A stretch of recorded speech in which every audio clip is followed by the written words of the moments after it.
Johnson, and this is Focus on Liberia. Hit it!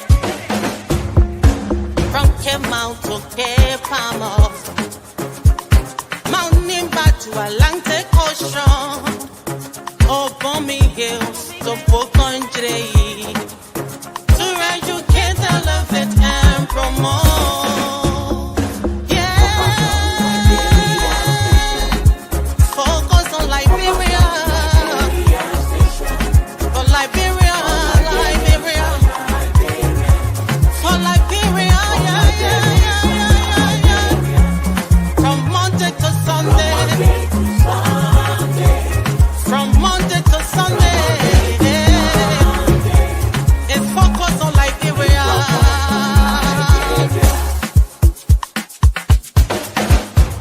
Talk about home affairs, hey, in diaspora,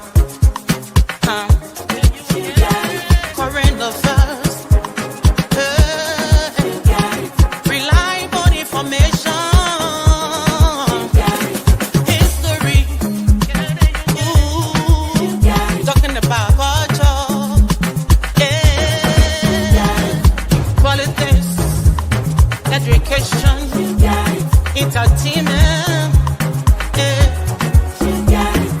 business, sports, advertisement, articulation. Focus on Liberia. Focus on Liberia. Focus on Liberia. From Monday to Sunday. At Focus on Liberia, we discuss everything Liberia, from education to politics, arts and culture, entertainment, agriculture, history, religion, family, and technology. Focus on Liberia uncovers and showcases the best of Liberia and shows the world the truth about Liberia. We educate, elevate, and promote all things Liberia. We conduct interviews, panel discussions, debates, and more. Tune in to Focus on Liberia on Facebook and YouTube and be a part of the stories that make up the news. This is Focus on Liberia, and I am... Welcome everybody. Welcome to Focus on Liberia. This is Sunday and it is on point. Welcome. Today, our usual host, Mr. Jerome Gayman, is now with us today. He is tending to family matters.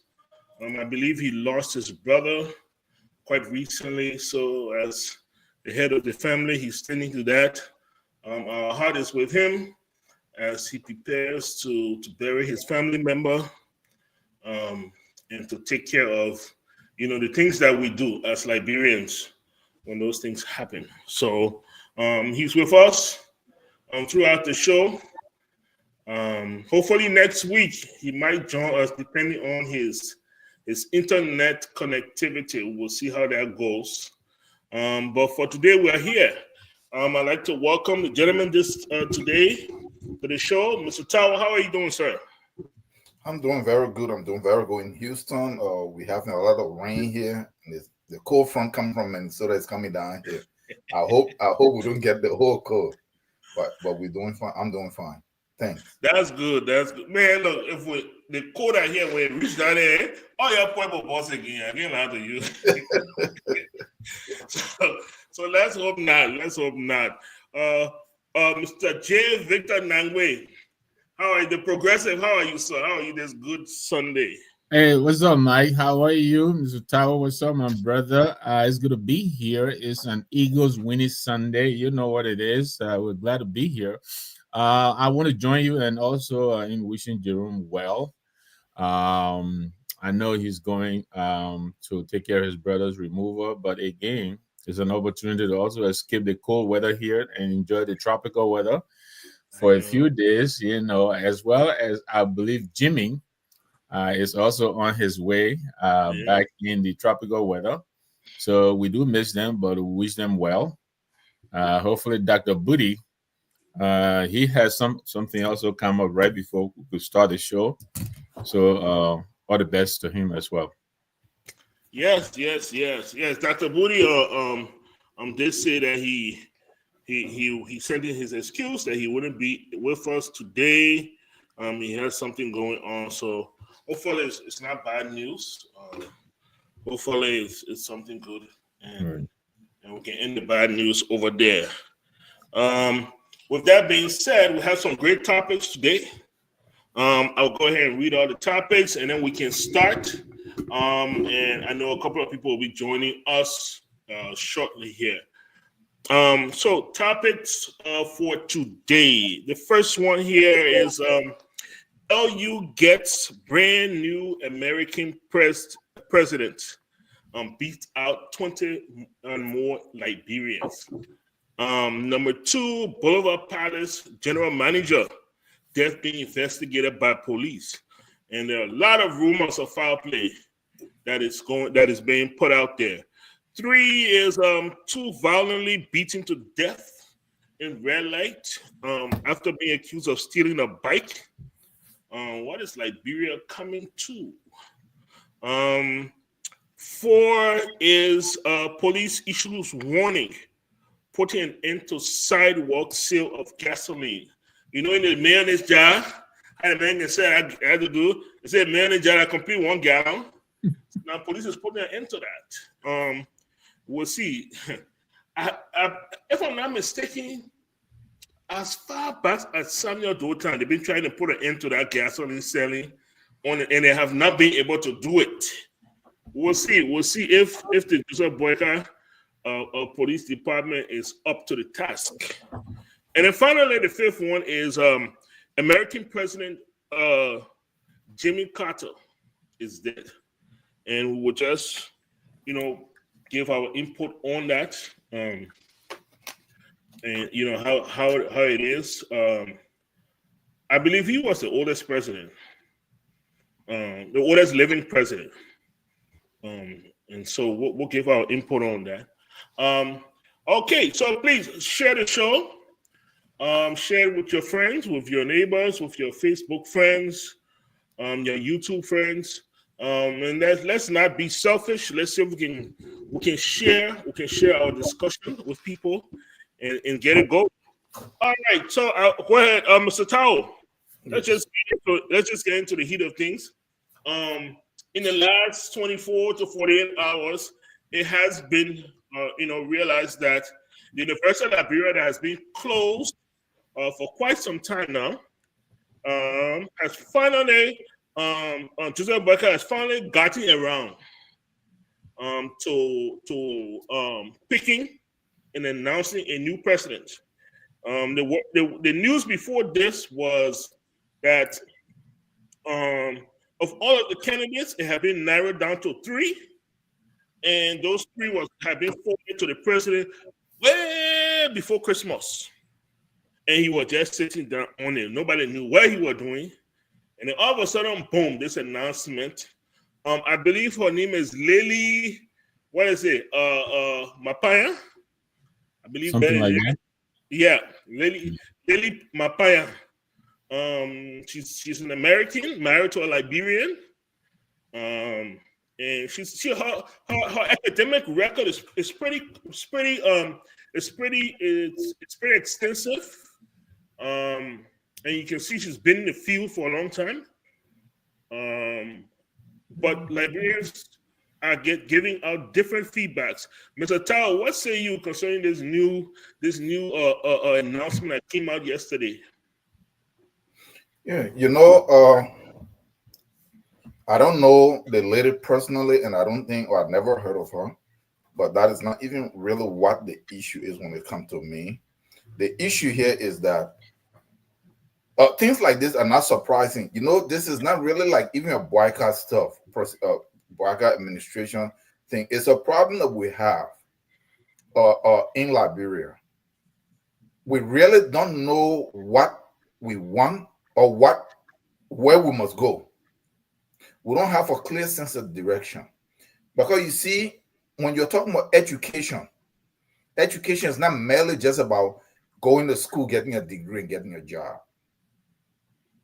That's anyone that tell you that is misleading you. Education is about nation building. It's about the survival of a people.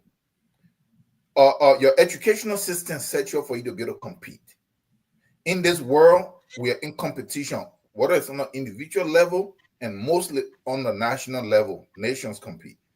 And so when you set your educational agenda, you are saying that, okay, I have China or I have, let's say, Ghana. Let me just leave it local.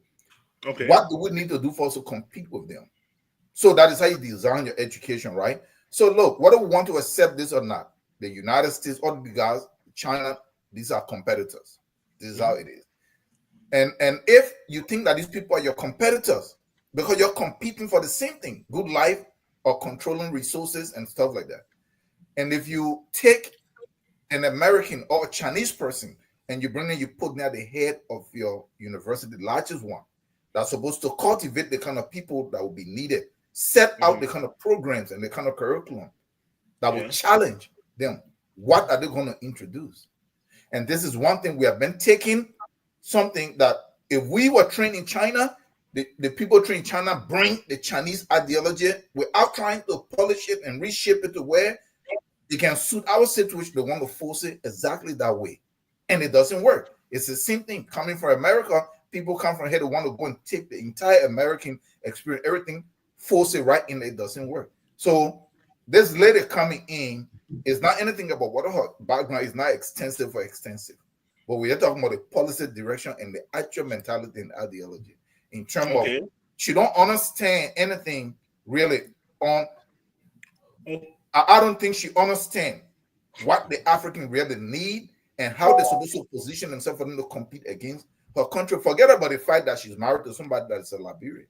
And it is the same problem even with most of us that are here in the US that now live here. When we go back, we don't have the African mentality to be able to direct even our own input from an African perspective. Our input is always from a Western perspective. It doesn't work. So these are the kind of things that we are struggling with and we are suffering from. And then the worst part is you have a government that can't even draw up an actual clear education policy. Because you can hire this lady, but if the government have a clear education policy and they say this is how we want things to run, then you can bring this person, you put them in, they will follow that. But guess what? You will see all kinds of MOU being signed between University of Liberia and University of Michigan or Pittsburgh or Houston and all this stuff, and they're probably most likely really not going to yield that much. At least not. But what do you think about? A lot of people think one of the reasons why she beat out a lot of Liberians was because her network in the U.S. will open her up to funding from outside because the government does not want to spend money on LU. More than what they are spending right now. And they know that LU needs money. And so they're like, okay, let's try the American woman because she will be able to network maybe from other colleges and stuff to bring money in. Much needed money to run. That's the point that I just made. That's the point that I just made. So because the government does not have a clear education policy, because if you have a clear education policy that is about the survival of the nation, to direct your country for you to produce the kind of people you need so that they can challenge and self-determine, guess what? The funding aspect, you're not going to leave it out. You're going to create the funding to fund that vision, right? But it's not just a boycott stuff. It's the problem that we have. So now they brought this lady in, just like the point you made, with the funding stuff, right? When they start to fund you, you will see the curriculum and the direction of your educational system will shift in that way to where it move away from the direction of your interest. We see this even in when the NGOs are funding what they say MCC stuff, where they say there is 500 million, and I have to explain that because I've been part of that before, stuff like that. No 500 million goes there. What they do is they take this money and the money move from one account here to another and it's distributed amongst the NGOs. And so they will tell you don't want to fund healthcare. They will tell you, so okay, from this money, healthcare will be funded. So when the healthcare is designed, it is designed where it really don't work for you. It is in the same MCs that the policies come in, wherein you have to accept certain things like same-sex marriage. There are all these things embedded. So then with this money, they determine your policy, and it is not always good for you. Because remember, Oh, they're your competitors. So it's they're not not nobody's always. going to strengthen you. They're not stupid, and they're doing the right thing for themselves. If I All had the right. ability for me to or do something in China and I can have the leverage, and I see that the Chinese are over manufacturing, they could destroy Liberia, and if I can influence that through funding, and they are crazy enough to leave it open, I'm going to fund them away from the things that I want to protect for the Liberian people, so that we can be able to control that. It's the same thing. So you just made my point, because she's going to bring money, and when she bring that money, with that money come policies that don't even suit the interests of the country. All kinds of programs that will come that are counterproductive to the very progress of Liberia. Yeah, well, she's not a stranger. She's not a stranger to the university. Just as I was reading, she's been involved in the university for the last 15, almost 20 years. And she's represented the university before There you go. on a global stage. So she's not a stranger, or to Liberia for that matter. She's not a stranger to Liberia. Mr. Nangwe, an American heading the university. I mean, I've been under foreign tutelage before, when I was in St. Patrick's. We had a white guy, Brother James Newberry. Very good guy. Very good guy. When I was at the College of West Africa, we had Ernestine Smith. She was an American. She born in America. She died and buried in Liberia.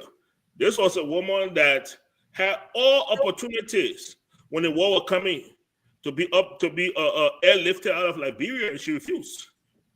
And she stayed in Liberia. She stayed through the war. She reopened the school, and she died and buried in Liberia. That's what she wanted, What say you concerning? I'm pointing this out because throughout my short life, I've met a lot of foreigners that have been really dedicated to Liberia, the education of Liberians. Do you think we're being too quick to judge this lady based strictly on her citizenship? Yeah, I thank you, Mike, and I honestly believe any attempt to pass judgment on this woman's performance, I think, is premature. I think we need to give up this, give her time. But I agree with the point that you and Joe are making. I would have preferred a Liberian first, only because the University of Liberia is one of the iconic institutions of Liberia. I mean, I graduated from Cotton, but the University of Liberia is the number one state-run institution in the country, and so because of that, I would have preferred a Liberian head in that. But having said that, I think I can also understand why the president would have gone for someone other than like a Liberian. Several Liberians have tried. Some have done pretty well, but most have done performed pretty dismally. Why? Why do you think they have? Because I really want to get to that point. Right. I mean, what I mean is the University of Liberia is the successful running of the University of Liberia so complicated and so complex?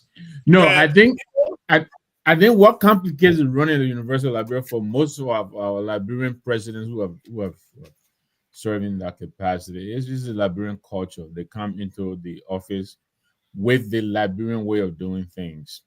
In Liberia, we prioritize very strongly the informal over the formal style of administration. And so, yes, you come in, there is a culture. Most of our local appointees are beholden to the culture. Even before they come through the doors of the university, they already come with an excess baggage. And I think that may have been one of the motivations for which the president may have gone completely outside to bring in someone new to disrupt, the old boys club or the old girls club at the University of Liberia. It does come with its own challenges as well. Because every institution has its own culture. There is an in-house rules. Some of them not so good, but some of them pretty good.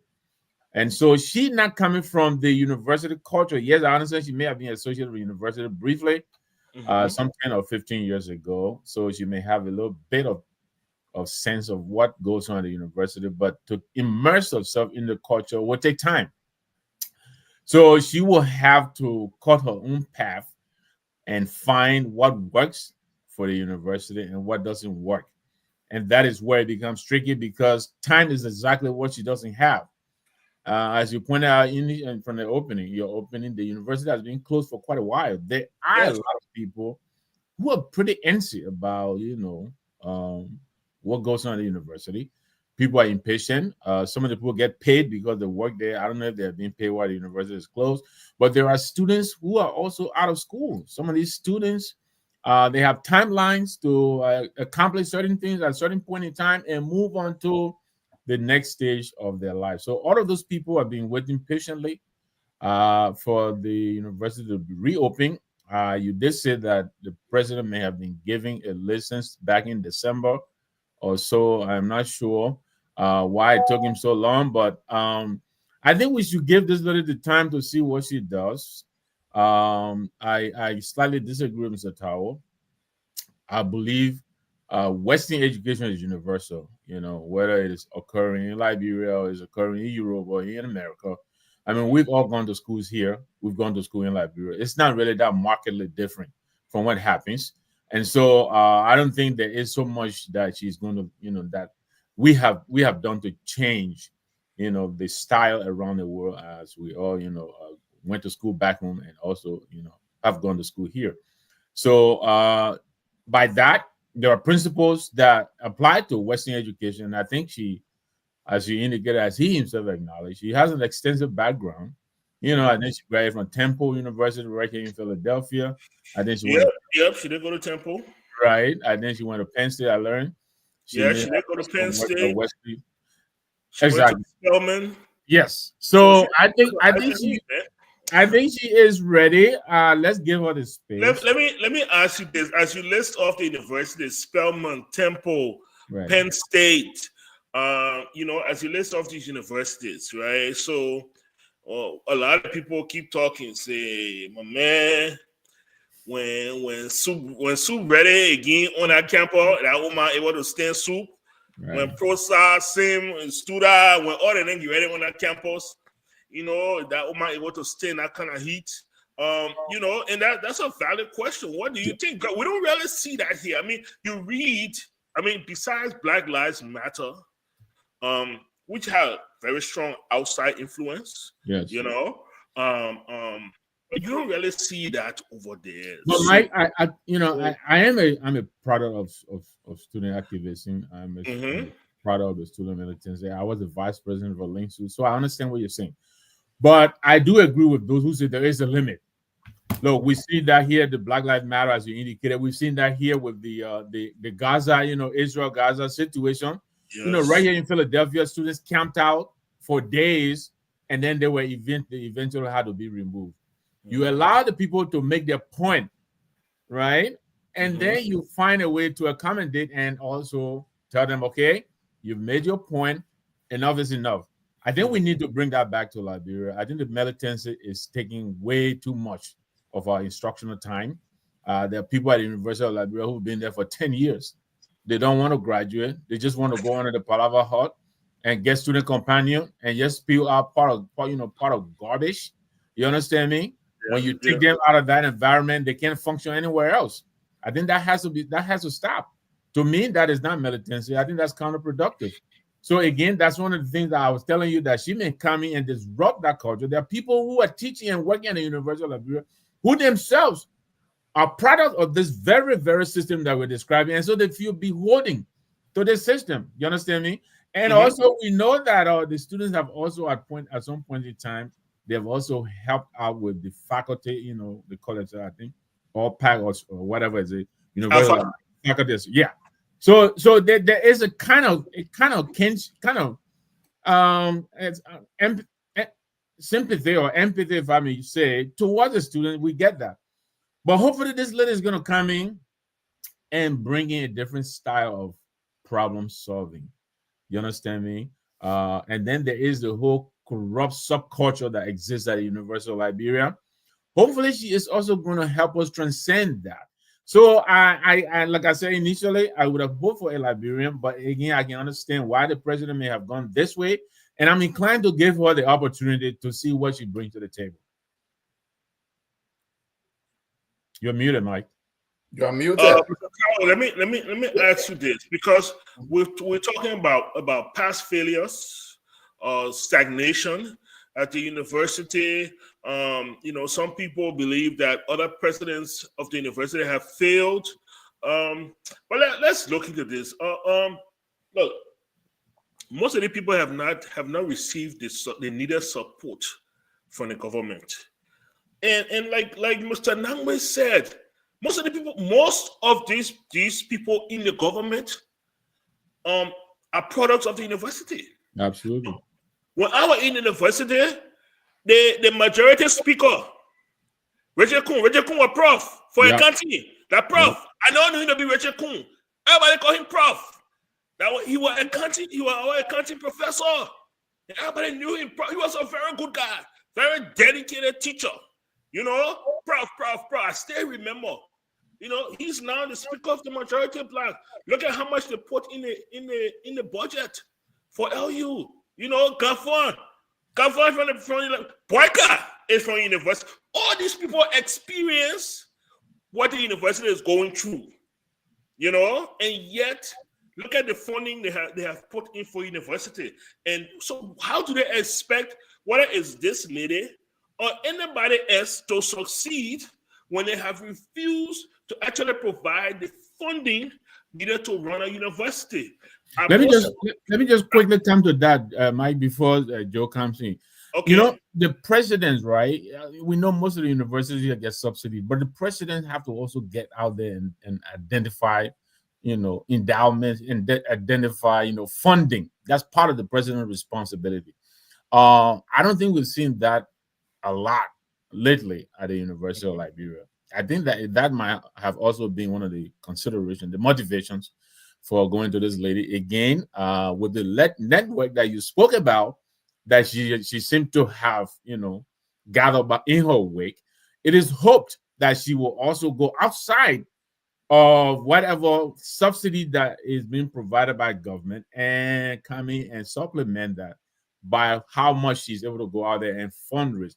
Most of the universities that they hardly spend, a week or two at the university, they're outside lobbying, trying to fundraise, trying to get grants. That's how they fund this institution, not only by the subsidy that is provided by government. And that has been the problem too with some of our past leaders at the University of Liberia. Okay, Mr. Tower, why don't you go ahead? So look at what happened here. The whole funding government, and I'll give you an example. The government does not look for OSA funding to buy vehicles for lawmakers. It comes from right in the budget. Exactly. They look for OSA funding to support their $15,000 salary. It comes from right in the budget. But because nobody in their right mind will fund that kind of nonsense, Mike.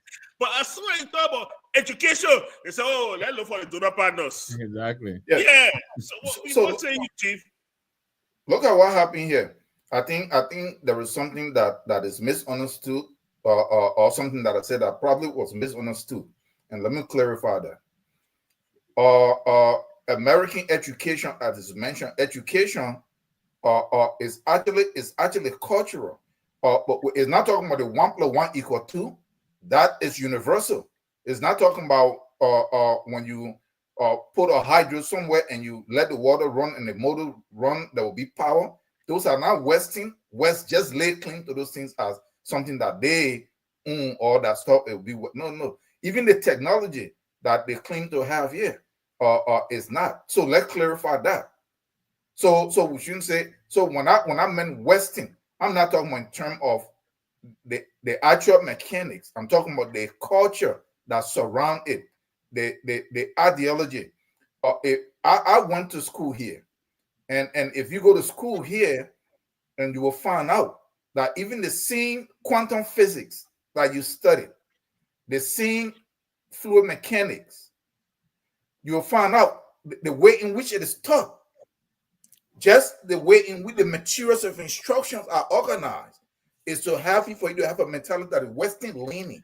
Mr. Dow, keep talking. I see Waller is already having, this guy, he picks all kinds of battles. So he's already busy at it. So go ahead. I'm going to change my background. I think my son is also indicating to me that I need to do something about it. But go ahead. I'm here. Yeah, and if you went to school in China and you studied the same thing, say medicine, the way in which the material of instruction are organized is for you to be Chinese or Asian leaning. So this is where we missed it. So my point I'm making here is that it's not the lady herself or whether she's competent or incompetent. Remember the things that you're listing here. How can you not fund a university? Why is the university so difficult to run? It's because you have a country that don't have an education policy. They don't have a clear vision on how the country should move and where they should move the country. So as a result, remember, it is the same problem that Mr. Padmo, you that hear Mr. Nangwe, if they hire you and they brought you to public works, right now, they don't have a clear development agenda, whole policy that is laid out, vision. You come in there, it becomes difficult for you to run because there is no blueprint. The government does not have a national blueprint. So it's the same thing. So my point I'm making here is, this lady coming in with a government that the educational system, they don't have a whole blueprint on education, like a whole vision. So what happened when she come in is not that she's going to do wrong, but what she's going to introduce is going to be strictly from a Western ideal that is not suitable for us. That is the point that I'm making. But I'm not saying that she can come in and succeed or stuff like that. But look, the universities and stuff and the school system, look at this, why it's failing. My brother, look at Liberia. First, they don't want to fund anything because they're eating every money. Money go into an area that can actually benefit the public is not in their interest, right?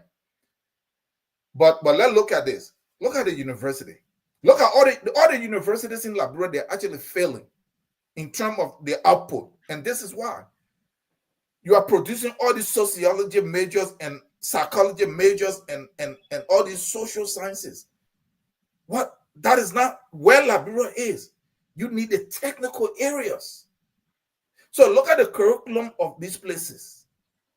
So even if they put a bunch of money and they put out all the students, there are a lot of students that are graduating every year in Liberia. But the areas in which they're graduating, the area they are of no use, at least as Liberia is now. The area that's supposed to be developed first. Before who controls that though? Who controls that? It's the government. That is what I'm telling you. It's the government. The choice of study of the government. The student. How does the government control this choice of study? Oh, the government draw out of the government. Mm-hmm. Go ahead. Look at what happened. The government will lay out an entire vision of the nation. Okay. And in that vision, the education vision on remember, Mr. Nangwe said here, now Tobo talk a lot, but with no action, right? Remember how Tobo had the from mat to mattress, and he had the 5-year and 10-year plan that within this amount of time we want to produce this much doctors, this many engineers. So once because you know that you need the engineers for them to run this area and build up the infrastructure in the industry so that you can industrialize. You need the doctors. So based on that, then that is how you create the educational system around that. And that is how you develop the curriculums. So let me say this. But we don't have that. I do. So the latest one. I do agree with some of the points you're making, but let me tell you this, Mr. Tao. The president of the university basically is the chief fundraiser of the university. The president has vice presidents that do other stuff. There is a vice president for academic affairs. There is a vice president for administration. They do the curriculum and all of that. The president of the university is not going to dictate the curriculum that should be taught at the university. There are departments that do all of that. She's not going in there to dictate the curriculum. That woman is coming in there to make sure students register freely. Students' courses are offered freely. Teachers are paid. The administration, the institution is running smoothly. That is her job. She is not coming to tell the people, don't teach J.J. Roberts history or don't teach, Bacchus Matthews founded, PAL. I hope they do that someday. Ellis Cummings was cheated by Appleton. She's not going to do all of those mundane little things. That's not her responsibility. She is coming in there to make sure the institution is not closed, for instance, like it is now, because of lack of funding. Those are the things that will concern her. So, and that's what all the universities around the world do. That's what they do here in the States. That's what they do in Liberia. That is why I was saying to you, the management of the university is universal. Western education, that's just the principle. You go to any higher education, they teach you the management of the university, the people skill, interpersonal relations, how to run an institution and run it smoothly. That's what she's coming to do. She's not going to sit down in Bwaka's house in the morning and go eat breakfast with him and tell him, Mr. President, how you feeling today? Then she goes to work. That's how our people do it in Liberia. Hopefully, that's not what she's coming to do. She's coming to get up in the morning, go to the university, make sure Peter, Paul, James, Jones are paid. Make sure the students are going to school. Make sure if the transportation, that's her responsibility. Let me ask you something here, Naomi, because there's a reason why our people do that. Mm-hmm. There's a reason why they play R7, which is what you are describing. It's because they believe that's their job security. Mm-hmm. It's the reason why they go and line up to Ralphie. And Mike, it is also because our leader plays a lot of burden on them. If you don't do that, then the people will start telling, that Mike man, ain't like a business. I went live, you saw the man. I see the man for 3 weeks now. He ain't come to my house. That man there, he think big man. So yes, our people also compel our people to do that. I know a lot of friends in government who tell you, my man, I don't know about this Bwaka government, but during the weird time, a lot of my friends in government, they tell you in the morning, you gotta go to wherever the president was. Sometimes he didn't go to the mansion for days. But you got to go to that in the morning, and they're making sure to check who was here to see the president, who didn't come. Sometimes when I'm in Monrovia, he with me, he would tell me, my man, and I got to go see the president before I go and do so and so. And that's a culture. That is subculture I was telling you about. That I'm hoping she's coming over there to disrupt that. She's not going to get bothered about being fired or not. That is the problem. People come to the institution with that fear over their head. Some of them know it very well. They may not even deserve the position because they didn't earn it meritoriously.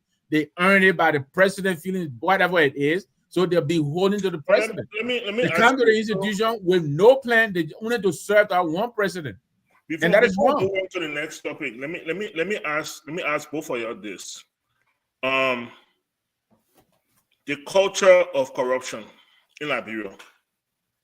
One of the things we see a lot in the university from administration to administration is that we see a lot of government officials graduating at the University of Liberia. Of course. They don't go to school when they're not in government. But as soon as they enter government, they tell us to be the work, they tell us they were in school, and before you know it, they are graduating summa cum laude. And we know the conflict that brings for somebody who is serious about wanting to provide education. Where do you see this government? Do you see this government actually backing this woman when she put her foot down on such things? Or do you see, because people will rise up at the university and try to get her out. What is the faculty that might be benefiting from pamphlet? And she said, no more selling pamphlet at the university. You collect your pay, and that way you live off. Or, would this government seriously back her and be like, what she says is the way we go? What you say, Mr. Nambe, before we move on? I was going to defer to Mr. Tao because I think I've talked too much, but if he doesn't mind, I will go. Yeah, just shortly. I'll be brief, Mike. Let me tell you one of the major things that our leaders use, to force compliance. The purse string. They refuse to fund you. You understand me? So, besides the threat of dismissal, if this lady is going to come, like we're saying, she's going to encourage grant writing. There is a lot of money here that she can gather for the university. If she is doing that, and to the point where she's probably even bringing more money than the government is allocating in the budget, she doesn't have to pay head to nobody. She can do whatever she wishes as long as she's running the institution properly.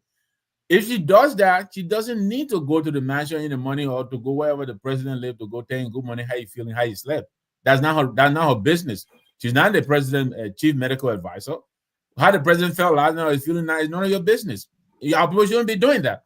Okay. The problem is you don't do that, then they will withhold funding from you and strangulate you, and then you begin to suffer, and then it make you look bad, like you are incompetent. That's part of the problem. Besides the corruption in itself that our people themselves, perpetuate.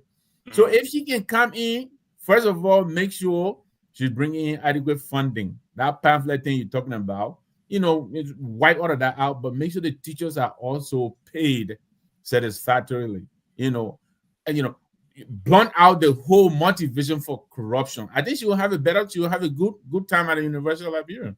Okay, Mr. Tao, what do you think here? Alpha, I've never, in all my years when I was at the university, before that, and even after, I've never seen Alpha hold any sort of political rally. But they know how to use the student body to do so. They know how to do so. And this is a group. This is a very politically charged group. Of professors that believe that they should be gods unto themselves at the University of Liberia, and they should be untouchable. What say you when they want to come in?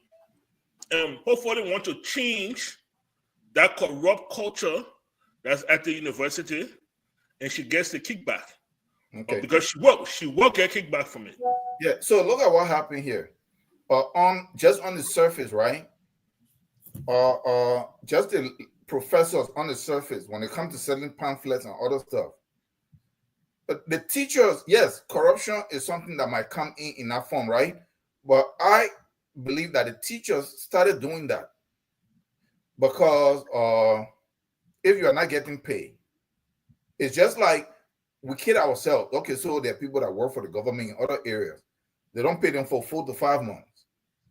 But to go to work every day, or at least almost every day. Yeah. Everybody have to know that then they are charging some money for themselves to the people that come for services. Just that simple. What is the motivation of somebody going to work if they're not getting paid? So I want to be selling a pamphlet is when people are not getting paid properly or not getting paid regularly, right? So they found some kind of way to create some money. So they're charging these kids. But if the university is able to get funded well, and these people are paid a living wage and they're paid regularly, and they tell them that this thing right here is outlawed, the university have the computer lab and the library, everything fully staffed and working, to where the students have access to books and to the materials. Look, guys will not be able to sell no pamphlet. Who will be buying it? So that one will go away, pretty much. So the book can tell you, say the teacher there, they can print the pamphlet and then say everybody who buy the pamphlet will get a list. Yes. Get a roster. Yes. Buy pamphlet, mark your name. Yes. I have been in era where I saw that happen. But what happens if the teachers are paid well and paid regularly, and then the infrastructure is built up at the university to where students have access to all the materials? And then there is a policy created, and then that no teacher sell any kind of materials, and the student, you don't buy anything. If anybody come to you and say this, let us know, and this is the channel through we should go.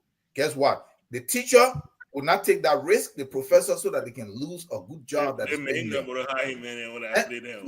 No, I'm not saying that some there are some people who will take that risk. Yes, but guess what?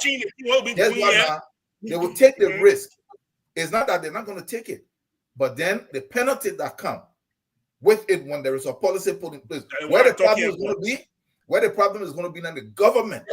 If the government have actual vision and then later come in and she running things like the way people are trying to perceive, and these things are put in place, this is the time that the government then stand behind her, right? Do you think the government will stand behind her? I doubt it, because the government have no progressive or instinct or attitude towards anything that work. So no, I doubt that. Actually, I hope I'm proving wrong. So because I was trying to clarify this, that within the university itself, I think if she coming with the right funding and everything, the right idea to do that and set up the right infrastructure, she can actually succeed on that front.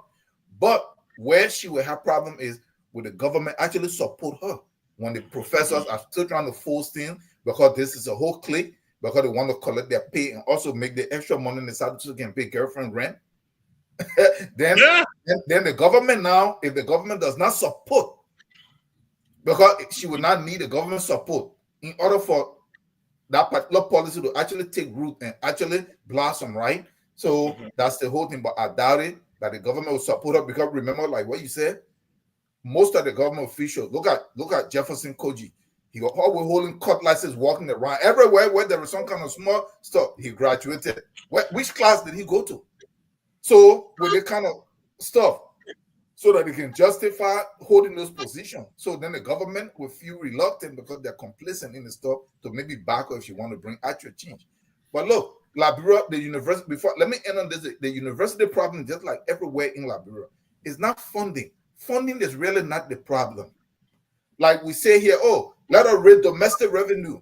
Raising more money is not the problem. The problem is that you have a broken system where nobody is held responsible, where nobody have desire. The people have no commitment to the country. My brother, look, I did the math. If they just cut out the legislature, you don't need about 600 million every 6 years.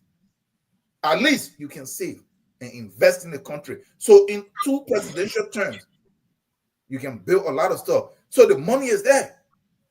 Like you were just saying, why do they have money for them to buy $45,000 car every 3 years? But they don't have money. They have money for them to go to retreat. And then they will say the money was spent in the Buchanan economy. But then they don't have money for them to just buy chairs and stuff and a couple of computers. In the same area, then you go low, talent will come stand there, and you see that talent donated to University of Liberia lab, and you see 2 small microscopes that I can find on Amazon here for $300. So our problem is not funding. So if they can change the system and create an actual structure that will work, she can get all the funding. Okay, so what happens? She get the funding, and let's just say she try and it's not working, right? What happened if she leaves? The funding go away, everything collapse. The funding will go away. If they're not able to sustain the effectiveness of it, they have to be sustained from within. It will go away with her. It's good that she starts, but a real policy needs to be put in place so that then it starts from within. It's the same kind of development sort of doing our development. You want to build bridges and build highways, but you don't have a strong domestic or industry that are actually sprinkled to support the development. So the moment you can get a couple of more loans or some program ends, everything comes to a standstill and it starts to collapse. And okay, all right. Okay, let's move on. I know we could be on this topic for a while. Let's move on to the next topic. And when you mention the eradication of the legislature will save money, I highly doubt it. I think the people that are corrupt will find another way to use that money. They will not put in the people. They will not direct it to the common citizens. They will find another reason to eat that money. So the culture of corruption, I don't think it's the structure of government. That's just my 2 cents. I believe it's the culture of corruption. If we don't weed out corruption, no matter how we take the country and we reface it. I mean, come on now, we've been refacing the country for how long? For my entire life, for the last 50 years.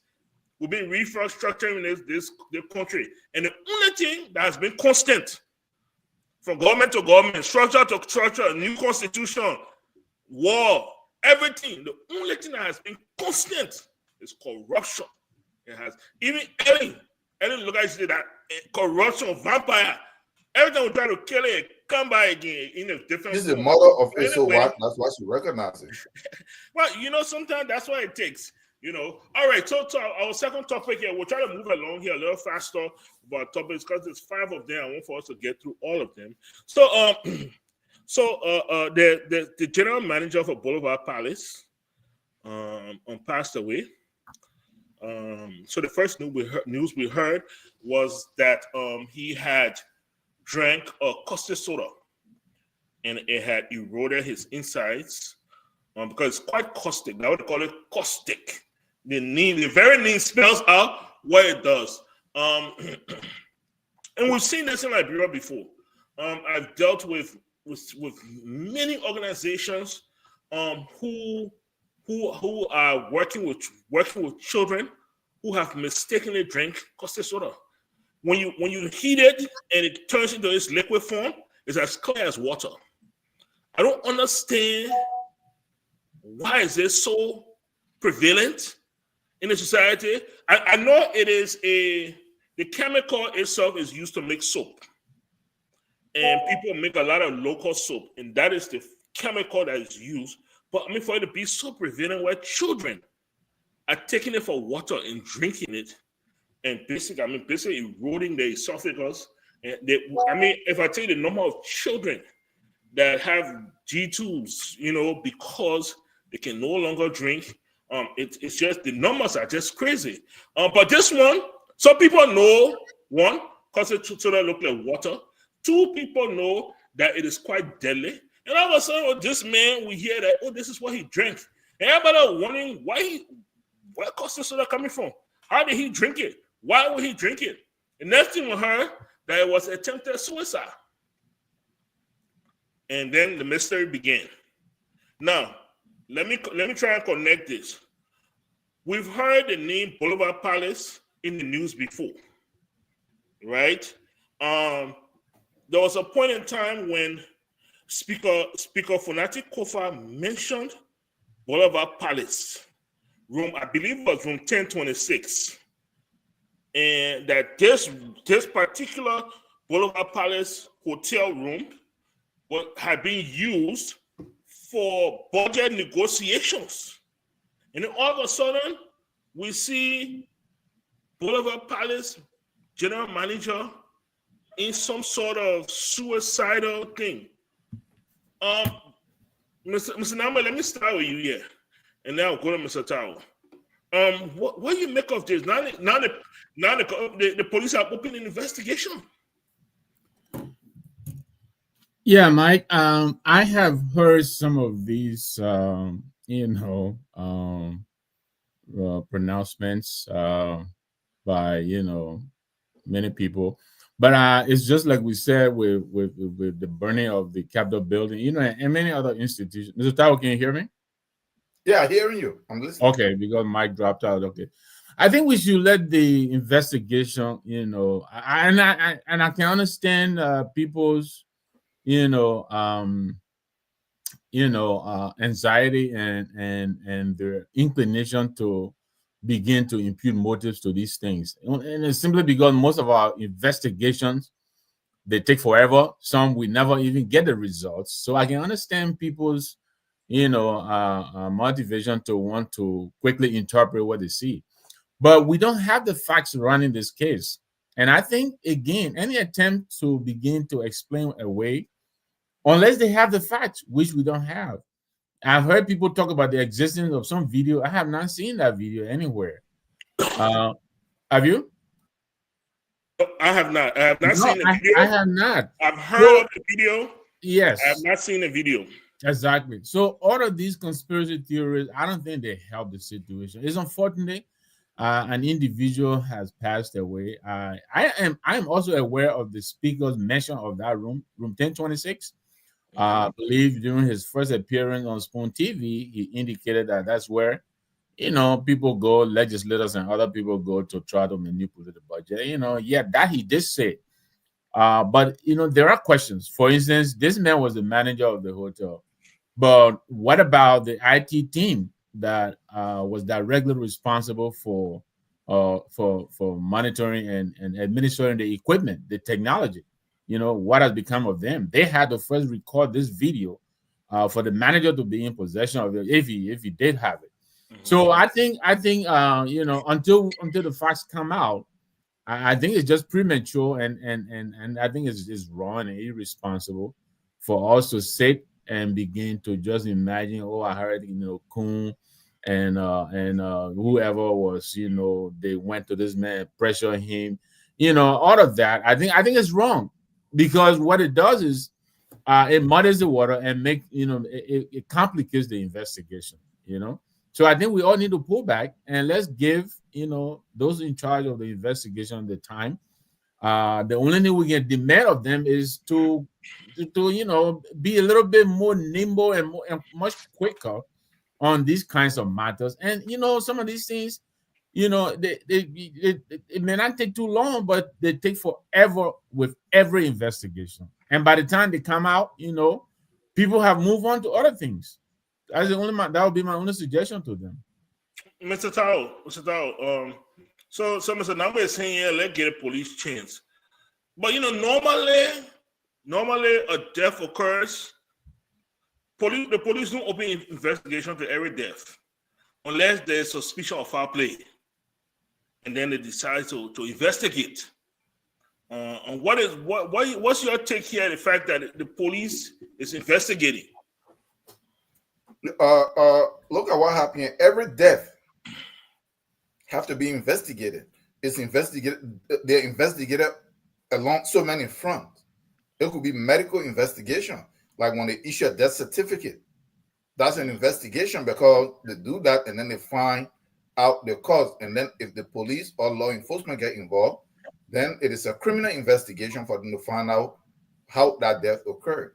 So for me, I don't have much information. I know I read about it briefly, but look at what I would say here. Give the police chance for what? To do what? How all the investigations that been happening, which result ever came out? None that I know of that is of any use. From Ellington, what is the guy name? The one that they found from Kennedy. Harry Greaves went swimming in the middle of the night. That's the kind of outcome that you get. The boys that got missing from the Straga area, nothing. The little kids instead of murdered and they were up, nothing. Police were going to investigate this one, that one, and nothing comes out. So in the midst of this, that is what leads to a lot of rumors, right? Because so it means like it's the rumor that we really listen to. That's where we even get something from, because the police really never put out anything. It's like, no, I agree with you. Investigation is like committee room, right? The moment they say we're going to investigate it, it's done, it's dead. Right. And people say where there's smoke, there's fire, right? Yeah. So I don't disagree with you, but I what I'm cautioning all of us against is because there are names that have been mentioned in this matter. And again, maybe there's something they know that we don't. If they do, let them bring out the facts. If you show me a video and we can verify it has not been doctored, and I watch the video, I may agree with you. But I have not seen the video that has been talked about, and yet they are writing about what is on this video. I think it's a disservice to the whole process. I think, like I said, we're not trained, you and myself, Mr. Tao, we don't know how to conduct an investigation. That's why they are trained to do so. So I agree with you that we can call on them, to act much quicker and get to the bottom of these kinds of matter. That I agree with you. But to preempt the investigation and begin to act as though we know what really happened or we have the facts, I think it's wrong. Let's be honest here. Let's be honest, Vic. Nobody is saying we know the fact. We're just acknowledging that the police is investigating the demise of this man. Yeah, but Mike, I've seen some of the write-ups that mention names of people who they said were on this video, for which this gentleman was under so much pressure. In a vacuum, people will suspect, right?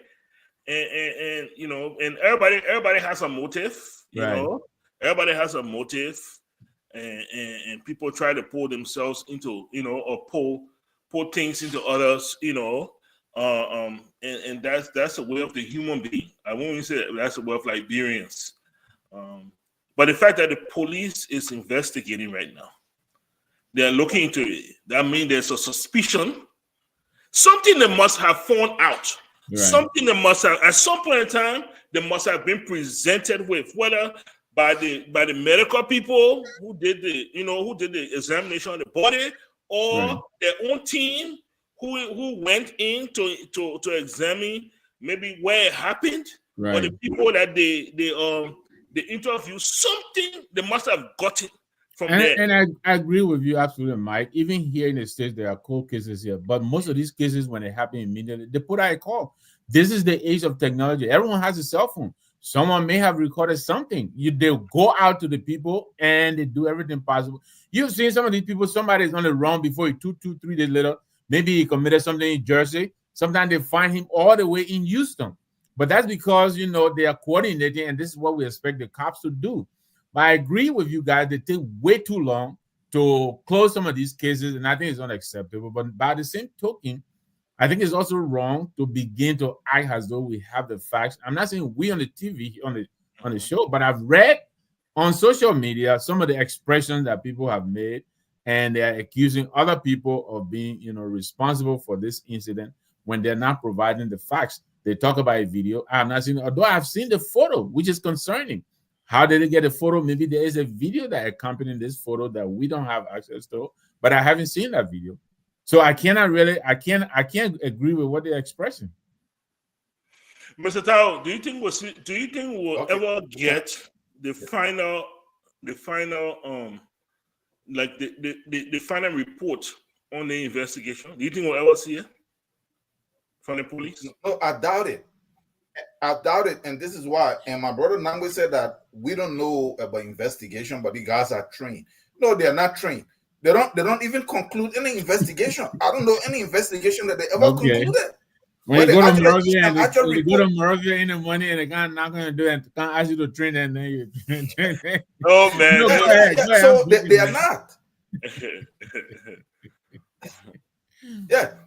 So for me, they are not, because they never conclude anything. The investigation never come out. They just add one investigation. So if I am not trained, go ahead. We're listening. Yeah, I'm not trained, I can just say, you know what, I will investigate it. And then it's still like that. I agree with you too. Yeah. I think that's probably part of the problem. That's the problem. That's where the rumor is coming from. I agree with you on that. Because the public will start listening to the rumor if they know that the police will come to some kind of conclusion, release something that at least. But they never release anything. They just say they're going to investigate it, and then that's it. To me, what that's saying is that they're not investigating anything.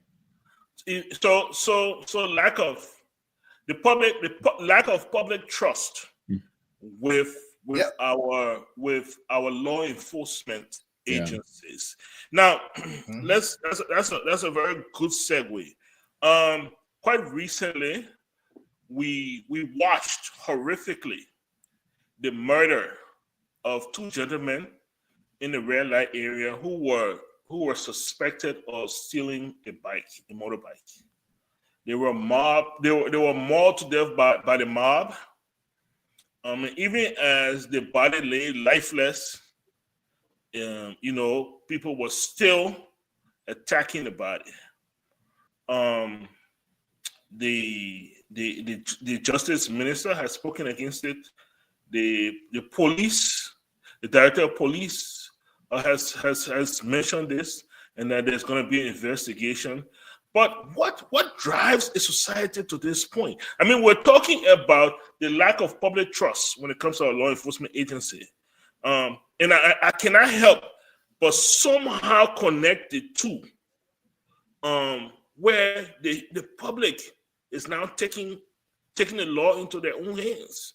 Mr. Nangwe, what say you? Mike, again, I'm reading here, our friend is saying I didn't get a script. But the whole problem with mob justice, right? I think it's something that we really need to do a lot of work on.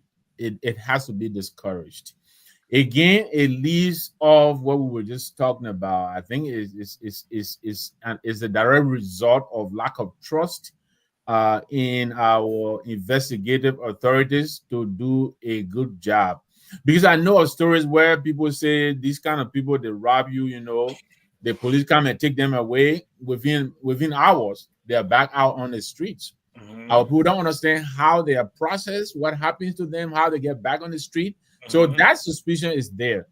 But the mob justice is also wrong because there are also cases of mistaking identity. Some of these people, they may not even be the people who committed the act, and they will not know that because they had not done any investigation.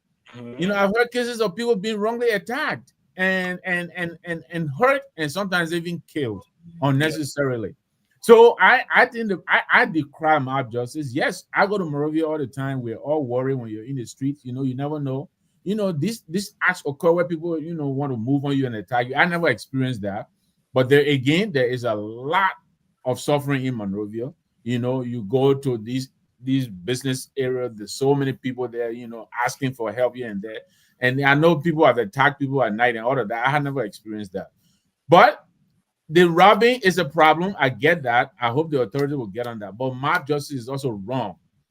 It is wrong, and our people need to stop. If look, even here, if there is, say, let's assume there is an active shooter or there is mass shooting, even when the victim is identified with a weapon, they do the best they can to preserve that person's life until they are accorded due process. Same thing we're talking about the House of Representatives. So if our people will arrest those people and detain them and hold them, and the authorities come and they do that, which I think they have done in some instances, then the authority too have to make sure they do their due diligence and do the investigation. So it's a very difficult, delicate balance that we all have to play. But all in all, people's lives are important. We can't just take people's lives because we feel we can do so. And this is happening way too often in Liberia. I read the stories. I didn't see the videos. I heard a young lady who said, she was the one about to travel and all of this. She had documents in there, and I feel sorry for her. But the whole point is, did they even recover the stolen items? I don't know that. But now we have these people. Yeah, I think one or two of them may have died or so. I'm not sure. And mob justice, is bound. Mistakes are bound to be made, and once a life is taken, it cannot be brought back. Thank you. Mr. Tao. Mob justice. Somebody stole a bike and they get killed. I mean, I don't believe that is the consequence. That is of stealing a bike. That your life is taken. However, I've heard a lot of instances. A lot of people have talked about how criminals have become more brazen, especially in the red light area, in the Douala area, where broad daylight, they will jack your stuff and run between the horse, and you better not follow them, because you will lose your life if you follow them. There's been stories of how people will spend a lot of time and a lot of effort to purchase a bike, because that's their livelihood. If you're able to acquire a motorbike right now in Liberia, every day you eat, you will have food. It might not be lavish food, but at least whether that dry rare, you will be able to run your little motorbike and be able to afford your dry rice. People talk about instances where they are attacked and their bikes are stolen. They talk about instances where they are stabbed or they are threatened with being stabbed and the bikes are taken away. Somebody, the motorbike, the pin set pay on it. So the motorbike not even pay for. Yeah. And the bikes are being stolen. But yet, that's crime.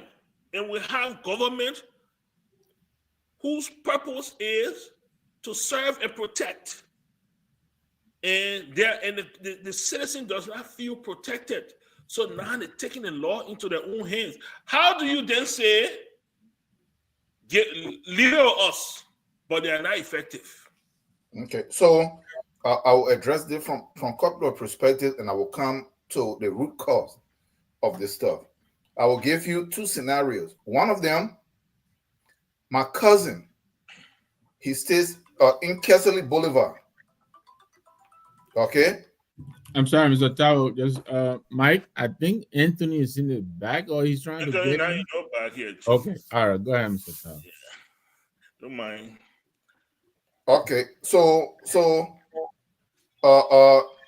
he stays in down Kesley Boulevard almost towards the end.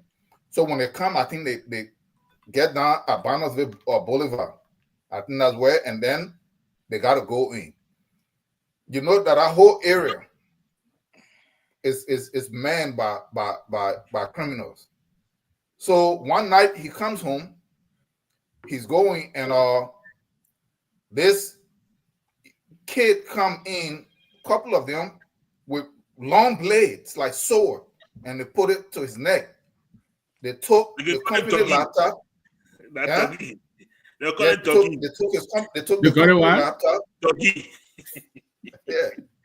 They took the company laptop, they took the phone, they took every money that he had, they took the watch that he had. They told him to strip naked in the session, there was nothing else.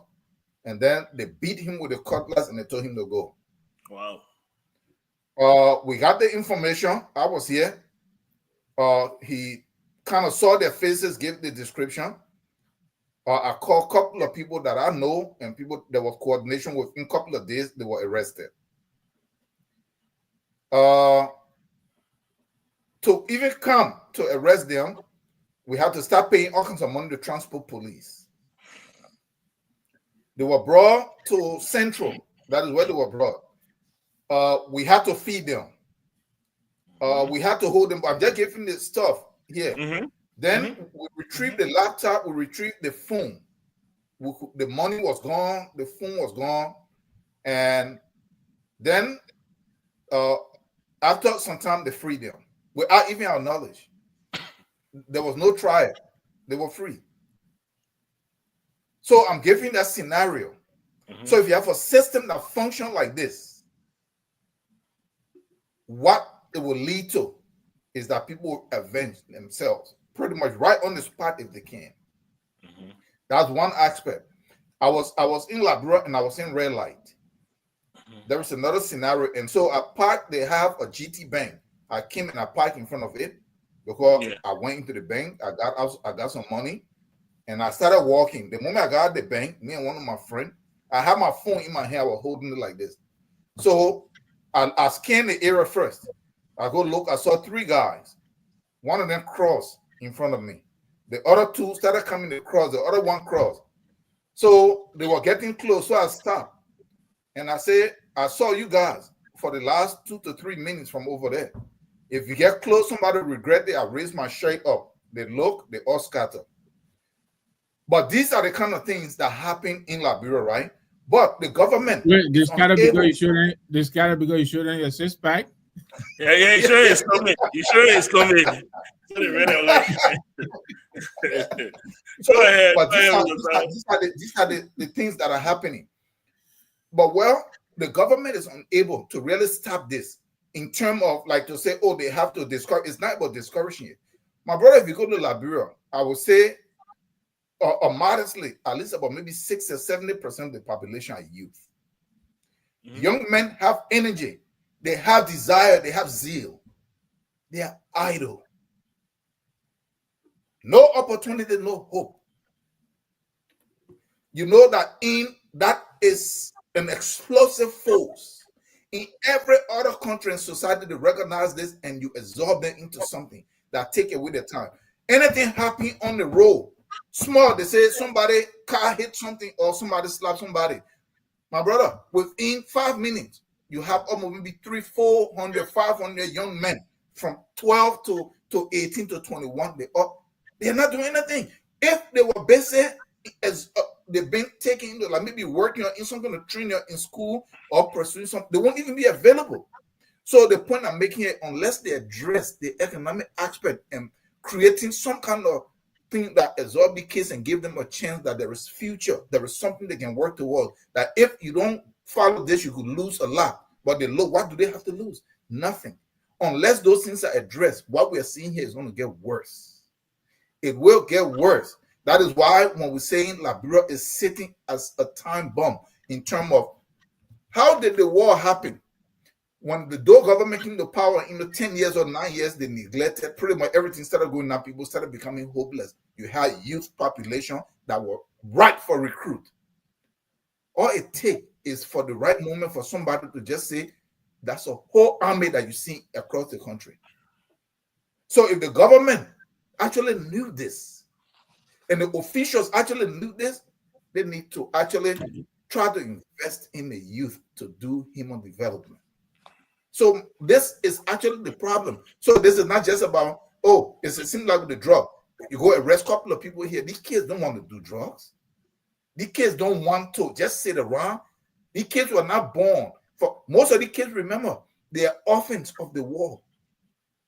Most of the kids grew up in refugee camps. They're raising them. Years. Eh?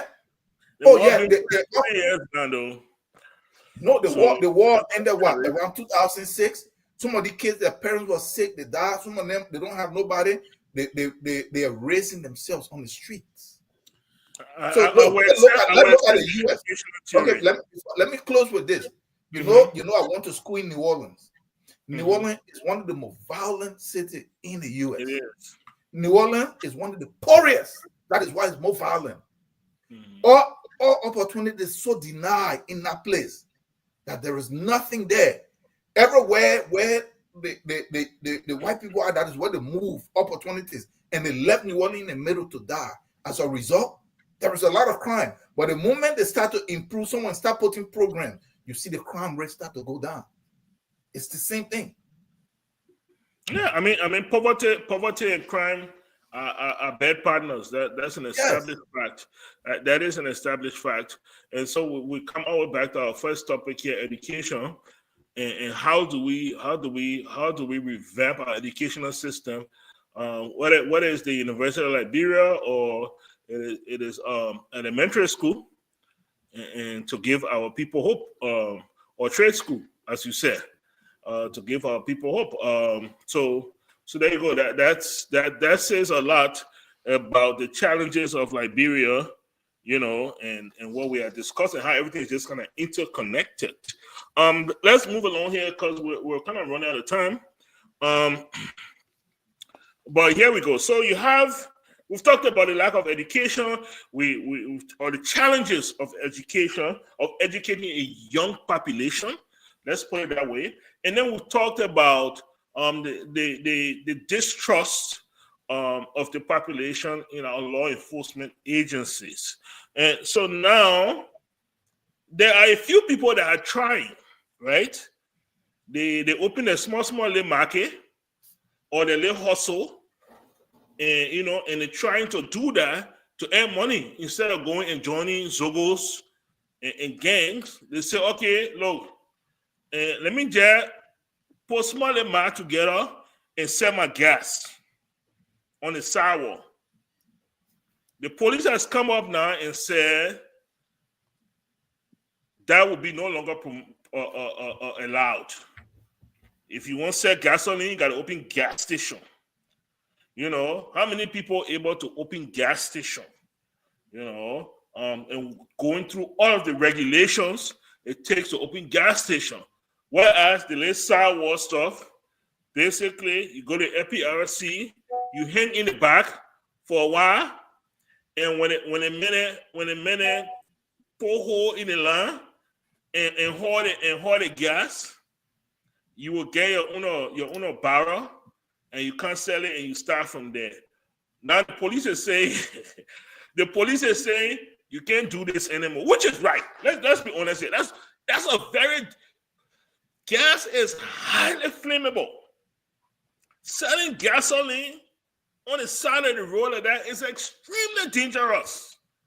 Not only that, but it doesn't serve the cause well, right? People buy it because they can't afford. It's cheaper than they want to the gas station because they don't have to pay taxes, they don't have to pay regulation fees, so they sell it cheaper, and people are financially struggling. So they buy those things, but it really, over the long term, it destroys their vehicle because it mixes with water, it mixes with fuel, it mixes with different stuff.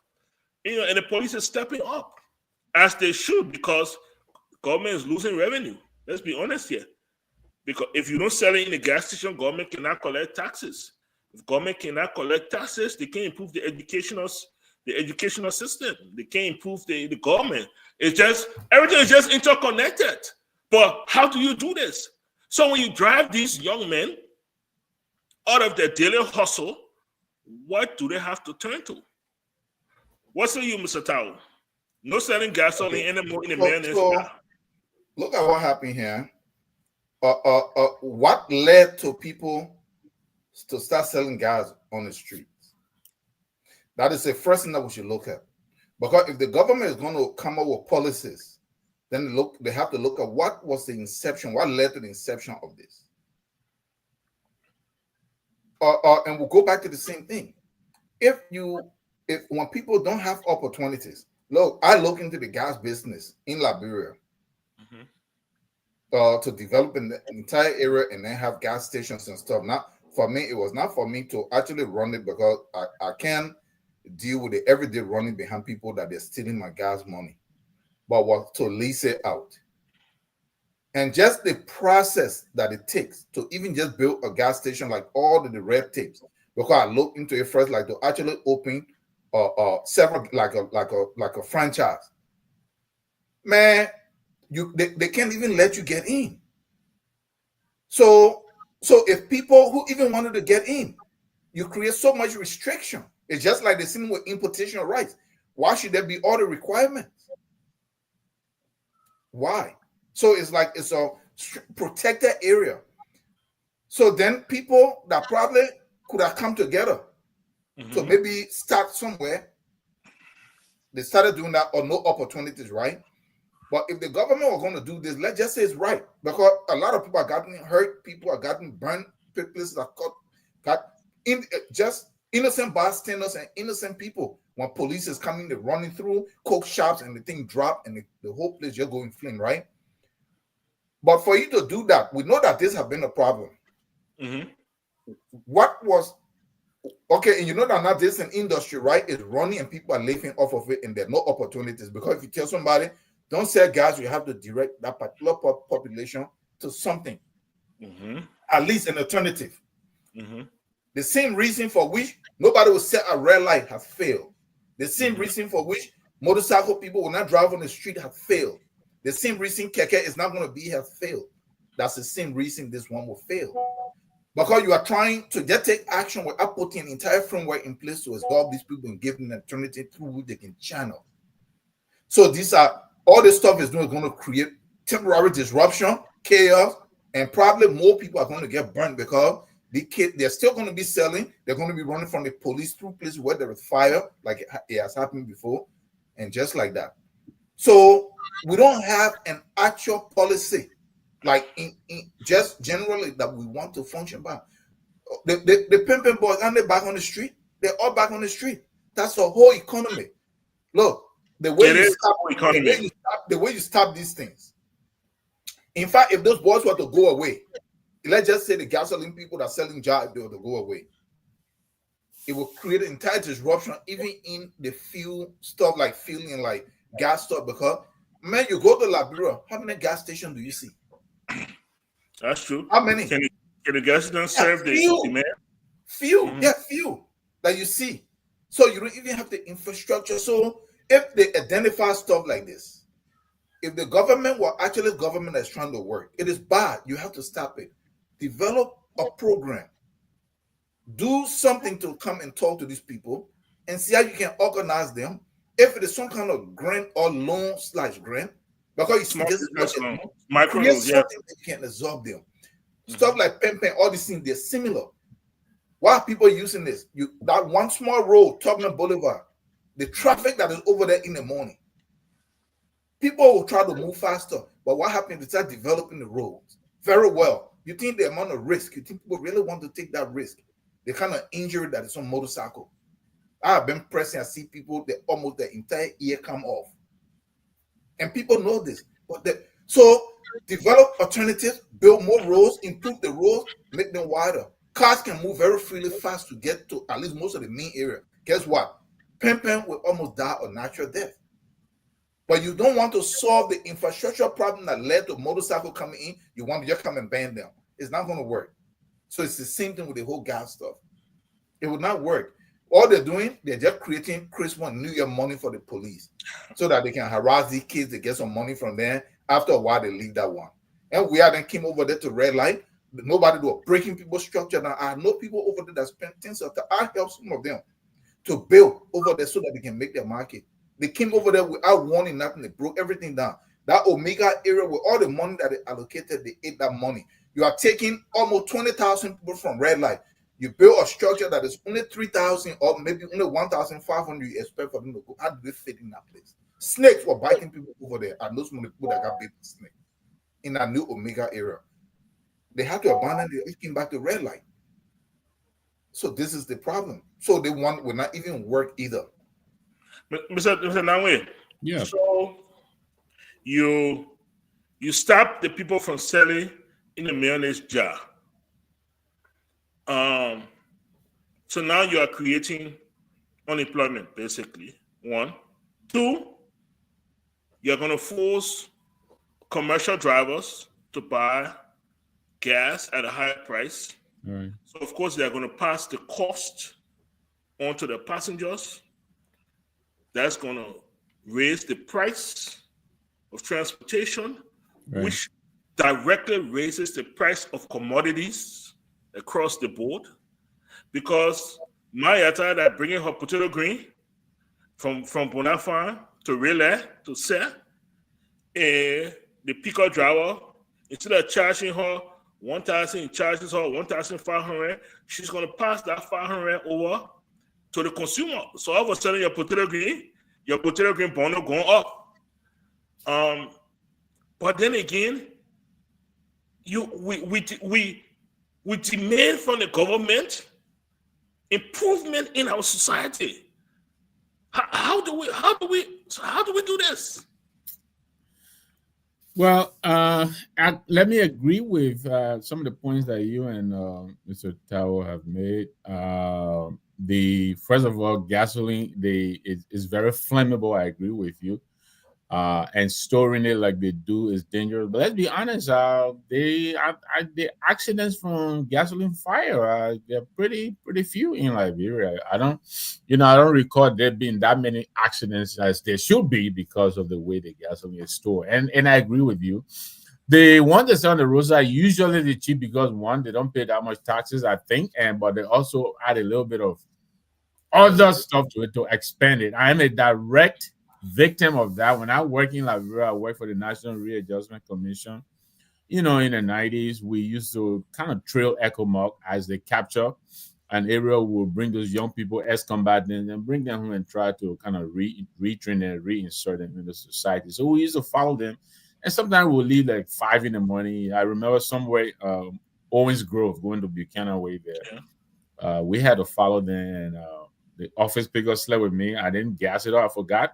And we were leaving around 4:35 in the morning. I couldn't get gas. So we had to settle for roadside gasoline. And they put the gasoline in. We drove all the way to the battlefront. That's when the fuel pump went out because it had taken water. Imagine breaking down at the battlefront, and the Echo Moa had to tow my pickup and bring us, so it is crazy. All kinds of things can happen. But again, it is also providing livelihood for some of the young people. Yeah. And like Mr. Tao is saying, it's a direct result of a stagnant economy that is not providing that many opportunities for young people to engage. My son and I, my nephew, who is my brother's son, like my own son, he lives in Monrovia. For about 3 years ago, we tried to set him up with a gas station business. And even $25,000 couldn't cut it for us. No. The kind of things you got to go through. Yes. And then even when you do all of that, the revenue generated really is very, very minimum because, the little thing they add on the gasoline. So it's a pretty difficult situation. Should the government find a way to help out? I think they should. But I think forcing these people off the street without any solution, like Mr. Tower is saying, is again will be another adventure in failure, as they have done in several instances. Some of these things are not thought out properly. They just get up and bring the hammer, and they use the hammer, for every problem. But I think they need to find a way. First of all, our young people, I think they need to understand the danger that this poses to them and their family by storing it the way they do. And then, of course, it's dangerous too to the market, because they're mixing some of it up. But it is always cheaper than what they sell at the actual gas station. I think because of the taxes we're talking about. The taxes, the fees, and the mixture of exactly. other chemicals to but whether they will be able to enforce that, and it is going to be, I doubt if they're gonna succeed. I mean, you force people underground. Yeah. I've seen them do that before, where they force people in the back of. They will set a shop, but they will set a shop in the back of the mirror. Yes. And the cameraman know exactly where to stop. Yes. They will just so stop our young people, the area. we need to give them lots of alternatives. I know of a couple of kids now who I'm working with, and they're very creative. They used to operate on 12th Street there. They had, the little street side setup where they have the printer. They have, you go there, you can print a document, you can fax a document, you can do a lot of stuff for very, very minimal. Yeah. So this kid helped me, and I got back here. He wrote me back that they went and raided the place again without any thought being given. You can relocate these kids somewhere and give them an opportunity to earn a living. Of course, I understand, because some of them they were, they had these little extension cord plugged into something else, and that was dangerous. But you could help them manage the situation such that the security or whatever it is can be improved, or give them an opportunity to earn a living. That's the kind of thing I'm talking about. So, and what did he need? Just $300 to set up somewhere else. Get his printer and thing, get a little diesel or something, and put a little something and plug it in. Yeah. But they were providing service. You want to fax a document, you want to print a document, you even go, you want to check your email if your internet is down. They do all of that for people on the sidewalk for very minimum. Yeah. Very minimum, less than I think $1 or so or $2. I don't remember now. So, but our people, is again, the government. We put a lot on the government, but it's just a very difficult responsibility to run the Liberian government if you're not being creative. And I go back to my CPP. There was, of course, a program that would accommodate about 10,000 or more youth into training and then provide, loan opportunities. I believe Alex was putting, I think 100 million or something like that within the first. You would know, I forgot the figures now. Yeah. But our young people, we need to find a way to engage them productively. They're trying to find their own way. It is difficult. Liberia is very difficult. I went to school from Tottenham High School. If you're in Monrovia and you don't have it, it is very, very hard. And some of these young people, you see, so they have families. Some of them have kids to feed at home. Some of them, their parents are in the house depending on them to go out there and hustle. Yeah. So it's difficult, but again, this is what we were hoping the government will come in with help, with a plan that will engage our young people. There are a lot of them out in the streets who are not doing much, and they are eager to work. Some of them really want to work. The opportunities are there. Some do. I know the last time I went to get my passport renewed, right next to the foreign ministry, the man said that they're printing play there. Because when you go, they will tell you, say, "Oh, we need picture. We need picture, picture." Yeah. Somebody set up booth right there. You go there for little or nothing. You sit down, they take your passport size picture, and you go and get your passport. Get your passport on. So the idea is, will you drive those people away, or will you sit down? Put them together as a group, form some sort of cooperative. Yeah.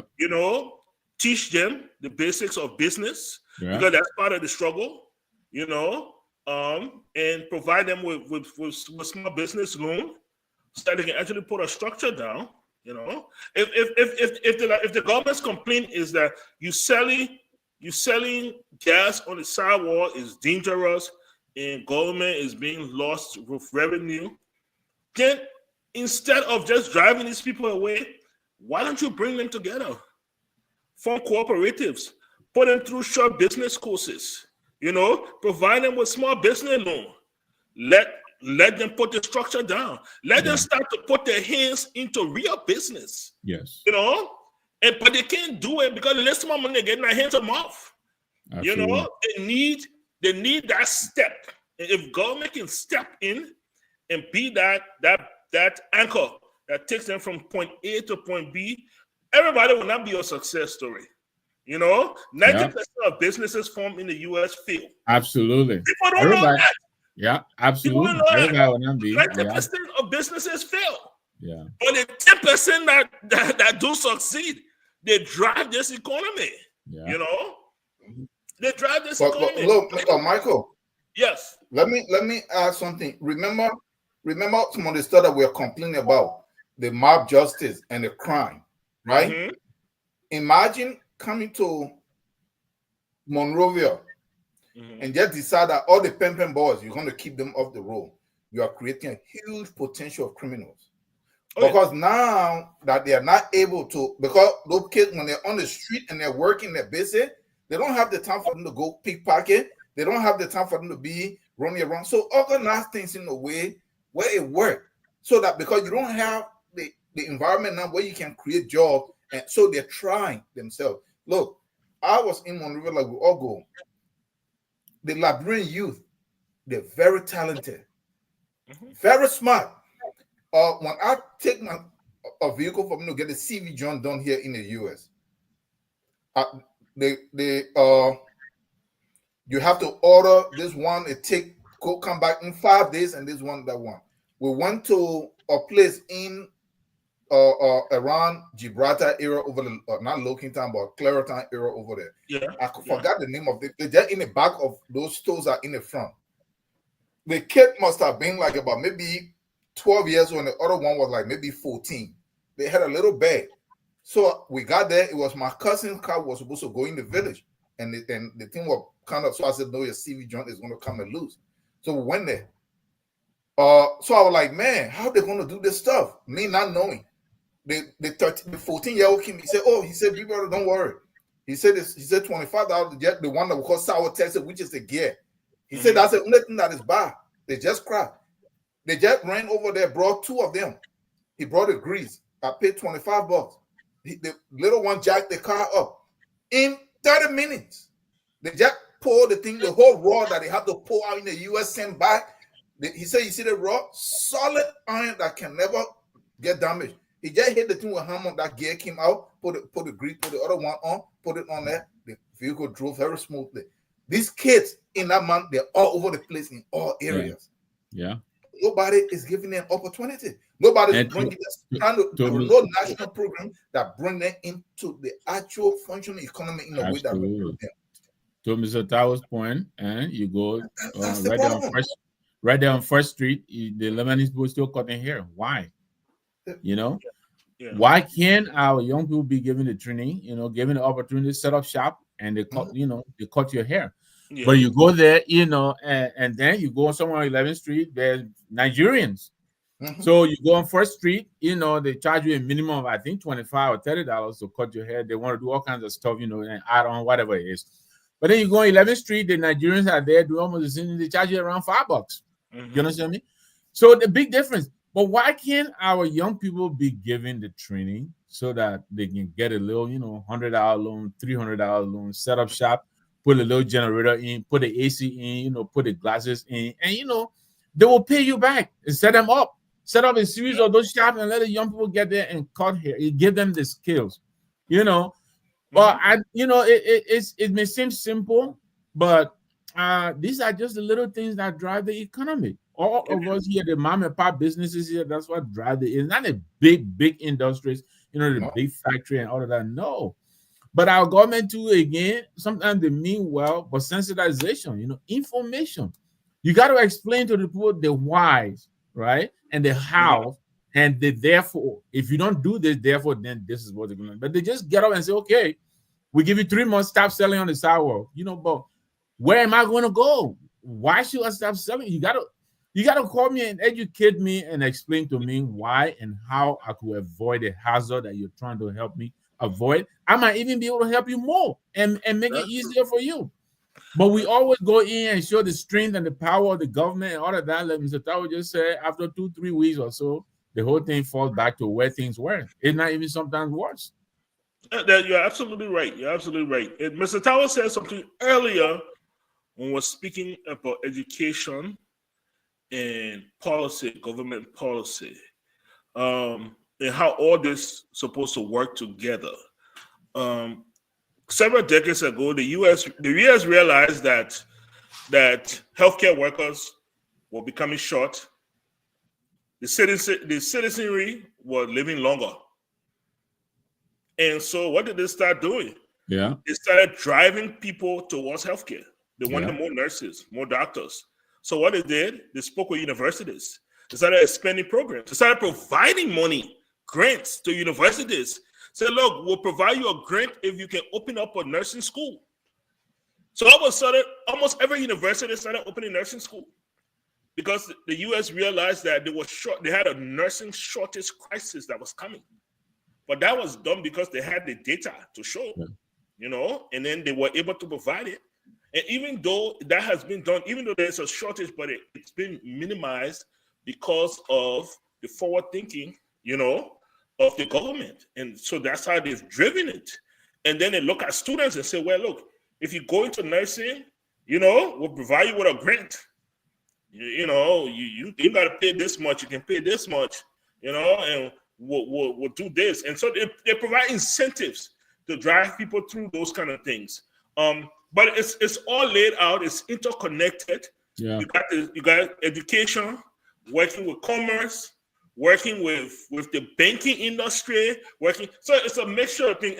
And I think if the government, realize that everybody got to work together to get this done, I think we'll have more success. But Mike, to your point, what was the money in the budget for AVTC? $400.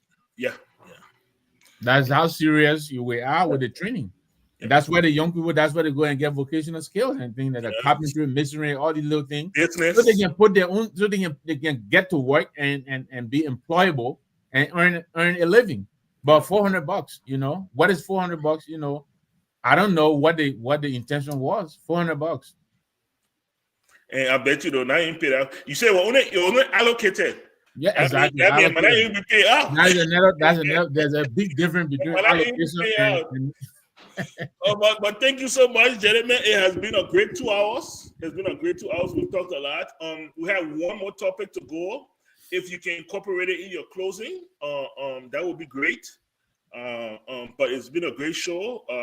I've been reading the comments. I've had the time to read the comments as you guys spoke, and great comments as usual. Sam Wallow, Actual Factual, Fix Electronics, Panando, Ga Mohammed Kamara.